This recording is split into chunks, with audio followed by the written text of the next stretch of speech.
నమస్తే, welcome to NS TV. ముందుగా వార్తల్లోని ముఖ్యాంశాలు. సిరిసిల్లలో ఓ సీనియర్ అసిస్టెంట్ లంచం తీసుకుంటూ ఏసీబీకి చిక్కాడు. సోమవారం సిరిసిల్లలోని పంచాయతీరాజ్ ఇంజనీరింగ్ కార్యాలయంలో ఏసీబీ అధికారులు దాడులు చేయగా సీనియర్ అసిస్టెంట్ భాస్కర్ రావు 7,000 లంచం తీసుకుంటూ పట్టుబడ్డారు. గంభీర్రావుపేట మండలం లింగన్నపేటకు చెందిన వెంకన్న 4,38,000 విలువ గల శ్మశాన వాటిక కాంపౌండ్ వాల్ నిర్మించగా ఎంబీ రికార్డు కోసం 7,000 లంచం డిమాండ్ చేసినట్లు అధికారులు తెలిపారు. ఈరోజు ఉదయం 11:30 గంటల సమయంలో డిస్ట్రిక్ట్ పంచాయతీరాజ్ ఇంజనీర్ రాజన్న సిరిసిల్ల జిల్లా గారి కార్యాలయంలోని సీనియర్ అసిస్టెంట్ గారు కోడినపల్లి భాస్కర్ రావు గారు 7,000 రూపాయలు లంచం తీసుకుంటూ ఏసీబీకి పట్టుబడినారు. బాధితుడైన వెంకన్న ఈయన గ్రామము లింగన్నపేట గంభీరావుపేట మండలము. ఈయన 2021 నుండి స్టార్ట్ చేసి 1.5 year క్రితము కబరస్థానికి కాంపౌండ్ వాల్ నిర్మించినాడు. 4,38,000 రూపాయలు విలువ గల కాంపౌండ్ వాల్ని నిర్మించాడు. అటు పనికి సంబంధించి ఎంబీ మరియు ఫైల్ని ఈ గారి ముందు పెట్టి ఈ గారి సంతకాలు తీసుకుని చీఫ్ ప్లానింగ్ ఆఫీసర్ గారికి పంపించడం కోసం 8,000 రూపాయలు లంచం డిమాండ్ చేశారు. అయితే బాధితుడు వేడుకోగా 1,000 రూపాయలు తగ్గించి 7,000 రూపాయలు లంచం ఇవ్వమని చెప్తాడు. కన్నకూతుర్ని హతమార్చిన తల్లిదండ్రుల అరెస్ట్, రిమాండ్కు తరలింపు. కన్నకూతుర్ని హత్య చేసిన తల్లిదండ్రుల్ని అరెస్ట్ చేసి రిమాండ్కు తరలించామని రాజన్న సిరిసిల్ల జిల్లా ఎస్పీ అఖిల్ మహాజన్ తెలిపారు. తంగళ్లపల్లి మండలం నేరేళ్లకు చెందిన చేపాల్య ఎల్లవ్వ నరసయ్య దంపతులకు కుమార్తె ప్రియాంక ఉంది. ఆమె మానసిక వ్యాధితో బాధపడుతోంది. ఆమె ప్రవర్తన తీరుపై విసుగు చెందిన తల్లిదండ్రులు ఈ నెల 14న ఆమెను హత్య చేశారు. ఆదివారం నిందితుల్ని అరెస్ట్ చేసి రిమాండ్కు తరలించారు. అయితే మృతురాలికి పెళ్లై 13 నెలల బాలునుండడం గమనార్హం. చుట్టుపక్కల నివసించే వారి ఇన్ఫర్మేషన్ ప్రకారం ఈ విషయం బయటపడిందని, ప్రజలు ఎవరైనా సరే మీ ముందు ఏదైనా క్రైమ్ జరిగినట్టయితే 100కి డయల్ చేయాలని లేదా సంబంధిత స్టేషన్ ఎస్ఐ సిఐలకి ఇన్ఫర్మేషన్ ఇవ్వాలని రాజన్న సిరిసిల్ల జిల్లా ఎస్పీ అఖిల్ మహాజన్ విన్నవించారు. నేరేలా విలేజ్, ఆమెకి పెళ్లి సిద్దిపేటలో నాగునూరు మండలంలో అయింది. సో ఆమెకి వాళ్ళ మదర్ ఫాదర్ చంపి ఉండొచ్చు. సో అది మనకి ఇన్ఫర్మేషన్ వచ్చింది. దానికి మనం కన్ఫర్మ్ చేసాము, వాళ్ళకి పట్టుకొని వచ్చాము మదర్ ఫాదర్కి. వాళ్ళ ఇద్దరు కన్ఫెస్ అయ్యారు. వీళ్ళ ఇద్దరు 14th early morning 1 AM night తర్వాత 1 AM వీళ్ళ husband and mother and father ఆమెకి పట్టుకొని రోప్తో కట్ చేసి నెక్తో కట్ చేసి చంపేశారు. మదర్ లెగ్స్ పట్టుకున్నారు అండ్ ఫాదర్ ఇది రోప్తో నెక్తో టై చేశారు. దాని తర్వాత వీళ్ళ లోకల్ ఒక విలేజర్కి ఫోన్ చేసి, నా కూతురు ఈమె చనిపోయింది, ఈమె మెంటల్ ఇల్నెస్తో చనిపోయింది, ఈమెకి మనం షిఫ్ట్ చేయాలి, వాళ్ళ హస్బెండ్ వాళ్ళ ఇంటికి షిఫ్ట్ చేయాలి. వాళ్ళ హస్బెండ్కి కూడా ఇన్ఫార్మ్ చేస్తే మన దగ్గర తీసుకొని రండి. వీళ్ళు అక్కడ డైరెక్ట్లీ సిద్దిపేట బాడీకి తీసుకొని పోయారు. దాని తర్వాత అక్కడ క్రిమేషన్ కూడా చేశారు. ఎవరికి చెప్పలేదు వీళ్ళు. ఇక్కడ కూడా చుట్టుపక్కల కూడా వీళ్ళు ఎవరికి చెప్పలేదు వాళ్ళ కూతురుకి ఏమైంది, ఎక్కడుంది ఆమె. అందరు ఇప్పుడు ఆమె బతుకున్నది వాళ్ళ అందరికీ చుట్టుపక్కల వాళ్ళ అదే మైండ్ సెట్లో ఉన్నారు, దట్ ఆమె స్టిల్ అలైవ్ ఉన్నారు, ఎవరికి తెలియదు. సో ఈ కేస్ క్రాక్ అయింది జస్ట్ లోకల్ ఇన్ఫర్మేషన్, అంటే జనాలు చుట్టుపక్కల వల్ల మనం పోలీస్కి ఇన్ఫర్మేషన్ ఇచ్చారు. దాంతో మనకి తెలిసిపోయింది, మనం క్రాక్ చేసాం.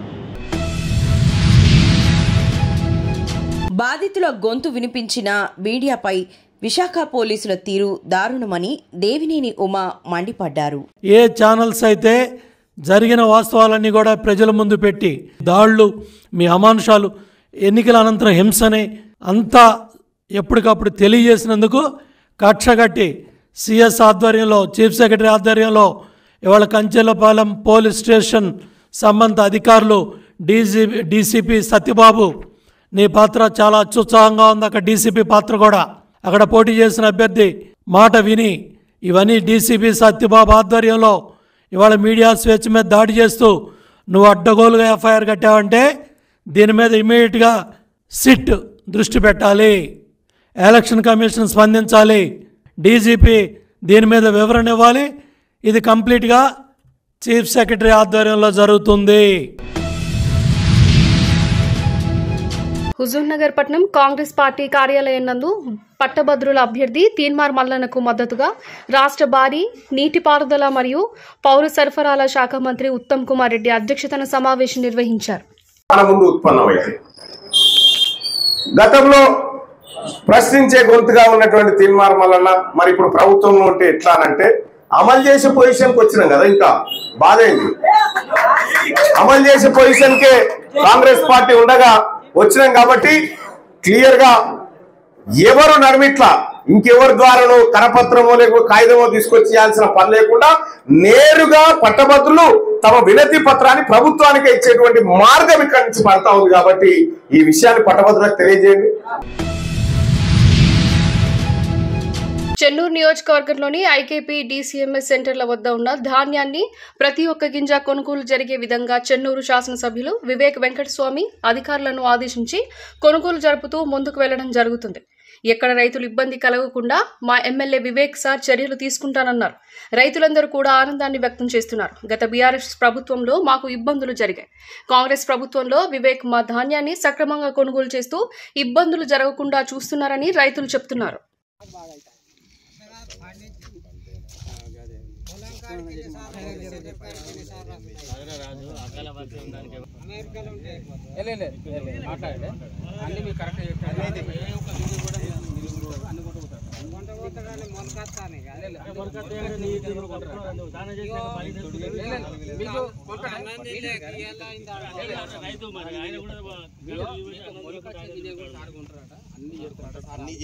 అయితే ఈ 2-3 రోజుల నుంచి అకాల వర్షాల కారణంగా కొంత మరి రవాణా వ్యవస్థలలో ఇబ్బంది కలిగి లారీలు రావడం లేదు. దానికి మరి బీఆర్ఎస్ నాయకులు పనిగట్టుకొని మరి వివేక్ వెంకటస్వామి గారు మరి లారీలు పంపిస్తలేడు, ధాన్యం కొనుగోలు చేస్తలేరు, ధాన్యం పోతలేదని అవాక్కులు చెవాక్కులు పలుకుతున్నారు. కానీ ఇవన్నీ కూడా బురద ప్రయత్నం తప్ప ఇక్కడ చెన్నూరు మండలం నుంచి ప్రతి ఒక్క ఐకేపీ సెంటర్ నుంచి ప్రతి ఒక్క గింజ కూడా మరి ప్రభుత్వం కొనుగోలు జరుగుతున్నది. మా వివేక్ వెంకటస్వామి గారు ఎక్కడికక్కడ క్షేత్రస్థాయిలో అధికారులతో నాయకులతో మాట్లాడి ప్రతి ఒక్క గింజను కూడా తాలు వచ్చినా కూడా మరి మొలకలు వచ్చినా కూడా ప్రతి ఒక్క గింజను కొనుగోలు చేయాలని అధికారులతో చెప్పి ప్రతి ఒక్క గింజను కొనుగోలు చేయడం జరుగుతున్నది. కావలసుకొని రైతుల దగ్గర నుంచి కొనుగోలు చేయడం జరుగుతున్నది. కావలసుకొని కొందరు బీఆర్ఎస్ నాయకులు ఈ విధమైన బురదల ప్రయత్నం చేస్తున్నారు. ప్రజలందరూ కూడా గమనిస్తున్నారు. గత బీఆర్ఎస్ ప్రభుత్వంలో ఉన్నప్పుడు ఈ ప్రాంతంలో 9,000 ఎకరాల వరకు 3 సంవత్సరాల నుంచి పంట నీటమునిగితే ఈ గత ఎమ్మెల్యే బాలకసుమన్ గారు, మాజీ ఎమ్మెల్యే బాలకసుమన్ గారు మరి రైతుల పక్షం నిలబడి ఏ ఒక్కరోజు కూడా మాట్లాడే సందర్భాలు లేవు. చిత్తూరు జిల్లా పూతలపట్టు నియోజకవర్గం బంగారుపాలెం మండలంలోని చీకురుపల్లి గ్రామంలో వెలసిన శ్రీ వేణుగోపాలస్వామి గుడి ముందు ఏటా జరిగే మహాభారత యజ్ఞంలో భాగంగా సోమవారం ద్రౌపదమ్మ పాండవుల కళ్యాణోత్సవం వేడుకగా నిర్వహించారు. ఈ కార్యక్రమానికి ఉభయదారులుగా రామాయణపు నీలావతి గురుమూర్తి, సంక్రాంతిపల్లికి చెందిన కోడి మాధవి, రూపకుమార్ దంపతులు వ్యవహరించారు. అమ్మవారి కళ్యాణోత్సవం మంగళ వాయిద్యాల నడుమ వేద పండితుల మంత్రోచ్చారణ మధ్య వైభవంగా నిర్వహించారు. అనంతరం అన్నదాన కార్యక్రమం నిర్వహించారు. ఈ కార్యక్రమంలో Chikurupalli, KG Satram, CR colony, Kallurupalli, Katappagaripalli, Paminivandla ఊరు తదితర చుట్టుపక్కల గ్రామస్తులు అధిక సంఖ్యలో పాల్గొన్నారు.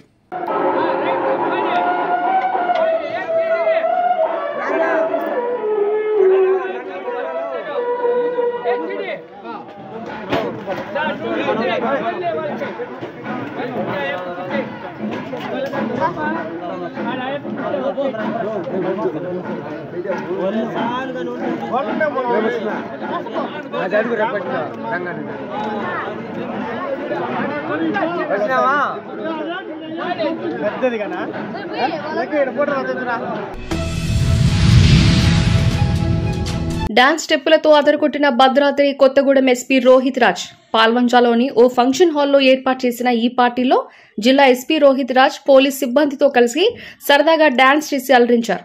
ఏజెన్సీ జిల్లాలో పార్లమెంట్ ఎన్నికల బందోబస్తు సక్సెస్ఫుల్ గా నిర్వహించిన సందర్భంగా గెట్ టుగెదర్ పార్టీ ఏర్పాటు చేశారు.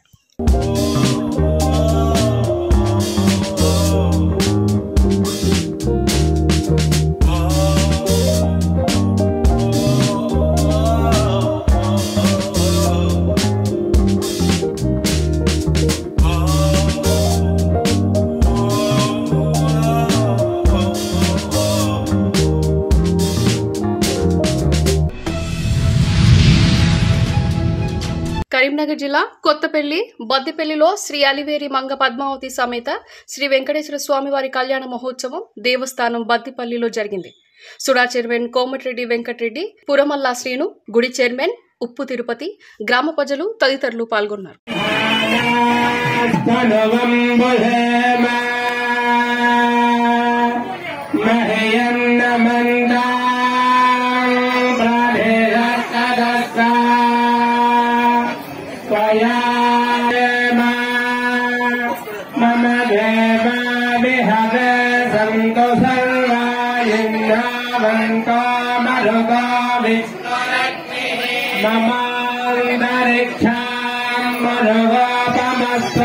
मह्यं माता पभाकां कामे अस्मि मयि देवाध्रविनामाय जन्ता मय्याधिरस्तु मयि देवाहुतिः हरिस्तस्यामा भगवासु वीरः मह्यं यजन्तो मामयानि हव्यो वे अस्तु नो मणिघाङ्गदेवाचता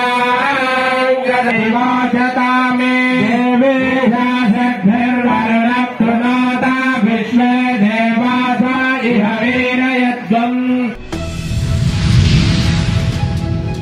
మంచిర్యాల జిల్లా చెన్నూరు పెద్ద చెరువు వద్ద ముదిరాజ్ కులస్తుల నిరసన. పెద్ద చెరువులో చేపలు పట్టడంలో గత 16 సంవత్సరాల నుండి తమకు బెస్త కులస్తులు అన్యాయం చేస్తున్నారని ముదిరాజుల నిరసన వ్యక్తం చేస్తున్నారు. సొసైటీలో బెస్త కులస్తులు కొందరు దళారులుగా మారి గ్రామంలో లేని వారి పేర్లను నమోదు చేసి మోసం చేస్తున్నారని, ముదిరాజులమైన మాకు వృత్తి చేపలు పట్టడం, పండ్లు అమ్ముకోవటమేనని వ్యక్తం చేశారు. సంబంధిత అధికారులు విచారించి తగు న్యాయం చేయాలని డిమాండ్ చేశారు. దాదాపు 300 పైగా ముదిరాజ్ కులస్తులు చెరువు వద్ద బైఠాయింపు. పెద్ద చెరువు సంబంధించి గతంలో అనేక సంవత్సరాల నుండి మా ముదిరాజ్ బంధువులు, అదేవిధంగా ఇక్కడ ఉన్నటువంటి బెస్త కులస్తుల మధ్య చిన్న చిన్న మనస్పర్ధలు ఏర్పడి మరి వాళ్ళ చెరువు మొత్తం బెస్త వాళ్లకు సొసైటీ మరి అది బోగస్గా ఏర్పాటు చేసుకొని ఇవాళ చెన్నూరు పెద్ద చెరువుని ఏదైతే ఉన్నటువంటి మిక్స్డ్ సొసైటీని మరి వారికి అబంధస్తాలు పెట్టుకొని ఇవాళ 2-3 వ్యక్తుల చేతిలో ఈ పెద్ద చెరువు మొత్తం వాళ్ళ చేతిలో తీసుకొని దళారులని, ఇతర రాష్ట్రాల నుంచి కాంట్రాక్టర్ని, అదేవిధంగా చేపలు పట్టే వాళ్ళని నెల్లూరు నుంచి ప్రతి సంవత్సరం, ఈ సంవత్సరం చూసినట్టయితే ఇంతకుముందు మేము ఇక్కడికి వచ్చినప్పుడు చూసినాం చెర్ల బోట్లు వేసిళ్ళు, వలలు వేసిళ్ళు. వాళ్ళు అడిగితే ఏం చెప్తున్నట్టు వాళ్ళ ఈ సంవత్సరం ఇప్పుడు రాజమండ్రి నుంచి వచ్చిళ్ళు, పోయిన సంవత్సరం నెల్లూరు నుంచి వచ్చిళ్ళు, అంతకుముందు ఒంగోలు నుంచి వచ్చిళ్ళు. అంటే ఎక్కడి నుంచో ఉన్న వాళ్ళని ఇక్కడ తీసుకొచ్చి ఒక వారం 10 రోజులల్లో పెద్ద పెద్ద DCM వ్యాన్లల్లో టన్నులు చేపలు ఇక్కడ తీసుకెళ్ళి ఇతర రాష్ట్రాలకు, వేరే దేశాలకు అమ్ముకొని ఈ సొమ్ముని మరి ఈ లాభాలు అందరికి ఇవ్వకుండా కేవలం 2-3 వ్యక్తులు వాళ్ళ కన్సర్న్ లోపల ఈ చెరువుని మరి వాళ్ళు చేసుకొని వాళ్ళకున్న మరి ఇన్ఫ్లుయెన్స్ కావచ్చు, ఏదైతే మా ముదిరాజుల కులం తరపున మా ఆరోపణ ఏంటంటే, మా డిమాండ్ ఏంటంటే, ప్రధాన డిమాండ్ మరి మాకు సొసైటీలో సభ్యతలు ఇవ్వాల్సిన అవసరం ఉన్నది. ఎందుకంటే ఇక్కడ బెస్త వాళ్ళు అనే వాళ్ళు మైనారిటీలో ఉన్నారు. దాదాపు మాకు తెలిసి ఒక 20-30 కుటుంబాలు కూడా తక్కువనే ఉన్నాయి వాళ్ళే. అయినప్పటికి కూడా అధికారుల దగ్గర మన ఇన్ఫ్లుయెన్స్ వాడుకొని లంచాలు ఇచ్చుకుంటూ సొసైటీలో దాదాపుగా మేము అడిగితే, అంతకుముందు అడిగితే ఒక సంవత్సరం కింద అడిగితే 156 మంది సభ్యులు ఉన్నట్టుగా మాకు లిఖితపూర్వకంగా కూడా అధికారి, ఫిషరీస్ డిపార్ట్మెంట్ అధికారి కూడా ఇవ్వడం జరిగింది. పట్టుబడిన అంతర్రాష్ట్ర చిరుతపులి చర్మ స్మగ్లర్లు. ముందస్తు సమాచారం మేరకు ఎస్ఐ కోటపల్లి తన సిబ్బందితో కలిసి రాపన్పల్లి చెక్పోస్ట్ వద్ద వాహనాలు తనిఖీ చేస్తుండగా 2 వ్యక్తులను చిరుతపులి చర్మంతో పట్టుకోవడం జరిగిందని ఎస్ఐ కోటపల్లి తెలిపారు. మోటార్ సైకిళ్లపై చిరుతపులి చర్మంతో పాటు చర్మాన్ని విక్రయించేందుకు మంచిర్యాలకు వెళ్తుండగా విశ్వసనీయ సమాచారం మేరకు రాపన్పల్లి సిరోంచ వంతెన వద్ద ఎస్ఐ కోటపల్లి స్టేషన్ అతని బృందంతో వారిని పట్టుకున్నారు. కోటపల్లి FRO ఆర్ రవి నేతృత్వంలో అటవీ శాఖ అధికారుల బృందం చెక్పోస్ట్ వద్దకు వచ్చి స్వాధీనం చేసుకున్న వస్తువును పరిశీలించి చిరుతపులి చర్మంగా ధృవీకరించారు. వన్యప్రాణి సంరక్షణ చట్టం 1972 ప్రకారం ఒప్పుకోలు మరియు స్వాధీనం పంచనామా నిర్వహించి చిరుతపులి చర్మాన్ని మరియు స్వాధీన సొత్తును తదుపరి విచారణ కోసం అటవీ శాఖకు అప్పగించబడుతోంది. Assistant commissioner of police, Jaipur division.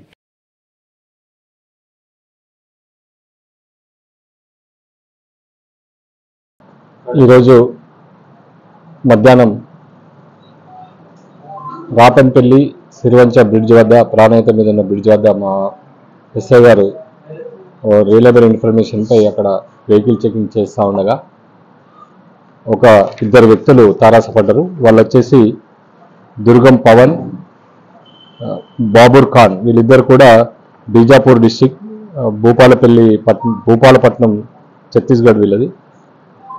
వీళ్ళిద్దరిని ఇచ్చేసి ఆ వెహికల్లో సెర్చ్ చేస్తూ ఉంటే ఆ వెహికల్లో ఒక చిరుతపులి చర్మం అగుపడ్డది. ఆ వెంటనే ఆ చిరుతపులి చర్మంగా భావించి దాన్ని ఇక్కడ ఉన్నటువంటి ఎఫ్ఆర్ఓ రవి గారికి ఇన్ఫర్మేషన్ ఇవ్వడం జరిగింది. ఎఫ్ఆర్ఓ గారు తన టీంతో పాటుగా వచ్చి అది ఆ చర్మాన్ని పరిశీలించి ఇది చిరుతపులి చర్మంగా భావించడం జరిగింది. వెంబటే వెటర్నరీ డాక్టర్ని యాజ్ పర్ ఎస్ఓపి ప్రకారంగా వైల్డ్ లైఫ్ యాక్ట్ 1972 దానిలో భాగంగా వెంటనే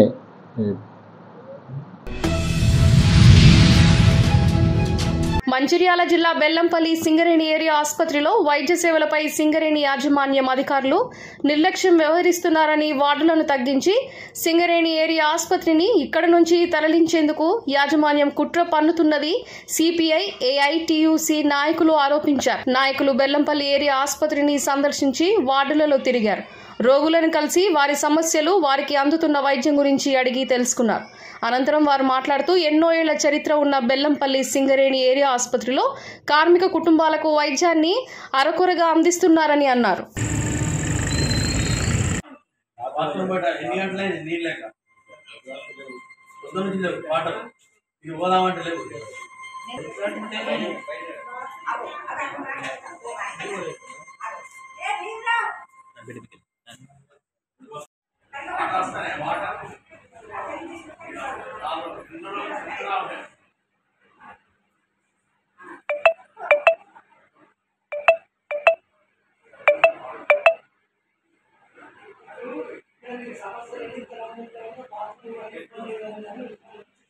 చరిత్ర కలిగిన బెల్లంపల్లి ఏరియా హాస్పిటల్ ఇప్పుడు అవసాన దశలోకి వచ్చింది.